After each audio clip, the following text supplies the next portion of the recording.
Un esiet sveicināti kārtējā mantru jogas video laidienā. Šis jau būs pēc skaita 4. un šajā video stāstījumā, ko pavada arī raksts par mantru jogu 4. pēc kārtas, esmu pievērsies dievību mantrām. Ja? Esmu uzskaitījis zināmākās, svarīgākās dievību mantras, ko mēs mantras jogā varam skaitīt. Ja?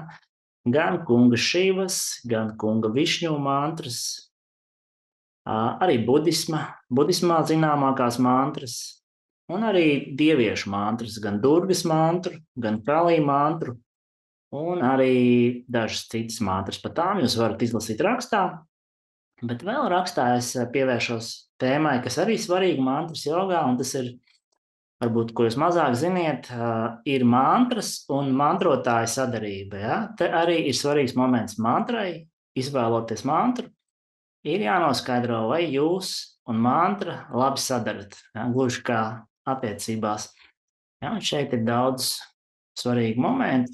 Cik man zināms, šeit spēlē lomu dzimšanas datums, laiks un attiecīgais zvaigžņu stāvoklis noteiktajā brīdī. Ja, es vismaz zinu, pēc tāda principa izvēlās manā līnijā, ko es esmu saistīts līnijā, tas Bikāras jogas līnijā, domāju, ka arī citās jogas skolās, nopietnās, es runāju par nopietnām jogas skolām, šis princips tiek ievērots. Ja, viena lieta sadarbība, otra lieta arī būtiski ir iniciācija. Ja, lai jūs tiekat inicēts šajā praksē. Ja, tas arī svarīgs, bet arī pie zināmiem nosacījumiem. Ja? Manā pieredzē ir tā, ka, un es arī jums iesaku, ja kāda mantra un kāda dievība jūs īpaši piesaista, un tas ir uz ilgu, un jums tiešām liekas, ka tā ir jūsu dievība, tā ir jūsu mantra, un tas ir ilgstoši, tad ziniet, visticamāk, tas tā arī būs. Tāda ir mana pieredze. Tā kā varam iztikt arī bez sadarības, nezinot, vai sadarība ir vai nav, un ja mums kāda mantra piesaista, visticamāk sadarība ir, un arī iniciācija var būt sekundāra lieta. Ja? Tā kā to arī ņemiet vērā. Un visbeidzot rakstā arī pieminu 5 galvenās kļūdas, ko mēs varam pielaist, praktizēt mantra jogu. Ja?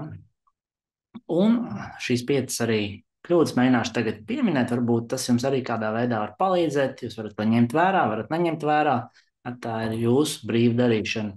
Ja, pirmā un galvenā ir, protams, mantras pareiza vai nepareiza izruna. Un šeit ir ļoti daudz šķēršļu, sevišķi, ja jūs mantru ņemat no grāmatas vai no interneta, pat ja jūs ņemat no YouTube, ļoti jāskatās, vai tas cilvēks, kas šo mantru ir ierunājis, vai viņš ir ierunājis viņu tiešām pareizā izrunā, ar pareizu akcentu, pareizā ritmā. Tas viss ir ļoti būtiski, jo mantra ir skaņas vibrācija.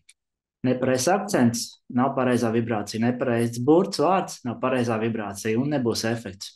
Tāpēc šeit es jums silti iesaku un arī pie šī te video nošērošu saiti uz aplikāciju, kurā jūs varat mācīties mantru jogu, mantru skaitīšanu pareizā ritmā un pareizā izrunā kopā ar mantrinu, ja, tad ar mantras jogu, viena no mūsu skolas galvenajiem iedvesmotājiem, Om Svami. Tā ir viņa aplikācija. Viņš pats izveidojis ar saviem cilvēkiem $1,000,000 vērta aplikācija.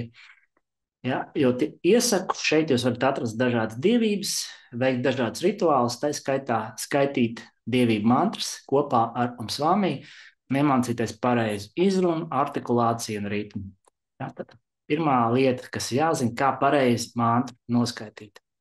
Ja, nākamā kļūda, ko mēs pielaižam, ir, ka mēs izvēlamies vairākas mantras uzreiz, skaitam dažādas mantras. Tas ir ok, tas ir normāli, bet vienai mantrai būtu jābūt galvenai. Ja? Viena galvenā mantra, tā ir attiecīgā mala, un pārējās mantras mēs skaitam ar citu malu, izmantojot citas skailes. Ja? Pārējās ir pakārtotas, ja nav tik svarīgas kā galvenā mantra. Ja? Tāda ir nākamā lieta. Trešā, protams, jau pieminētā problēma, ka mantra nav iniciēta. Ja? Mantrā nav iedots spēks no joga. Ne, varbūt kādam liekas nenopietni, patiesībā tas ir ļoti nopietni. Jogs, kas jūs inicē mantrā, viņš pievieno klāt mantrai arī enerģiju un spēku. Bez kā mantra, mm, bez kā mantru atdzīvināt būs ļoti grūti. Ja, tātad iniciācija arī tomēr ir svarīga. Un nākamā lieta ir, kad jūs esat iniciēts mantra jogā, bet jūs neievērojat instrukcijas, piemēram, neskaitat regulāri vai kā savādāk, ja, nu tad arī mantra nenesīs spēku un tas būs savā ziņā izšķērdēts laiks. Un visbeidzot arī nesadarība, ko jau runāju, mantras un mantras skaitītāja nesadarība, ja, tas tad arī ir moments, kam pievērst uzmanību. Nu, protams, vēl rakstā es pieminu dažādas vēl citas šķēršļus, diezgan ezotēriskus, karmiskus, bet pat tiem šoreiz varbūt nē, tas pārāk jūs samulsinās, jo saprotu, ka jau daudziem no jums mantra joga ir kaut kas ļoti nesaprotams, ezotērisks un varbūt arī neticams, bet, nu, dalos savā pieredzē, ko esmu pats sapratis, ko esmu pats piedzīvojis, ko esmu izlasījis, ko ir teikuši vai rakstījuši mani skolotāji. Tad ceru, tas jums arī noderēs un uz tikšanos nākamajā video. Visu gaišu!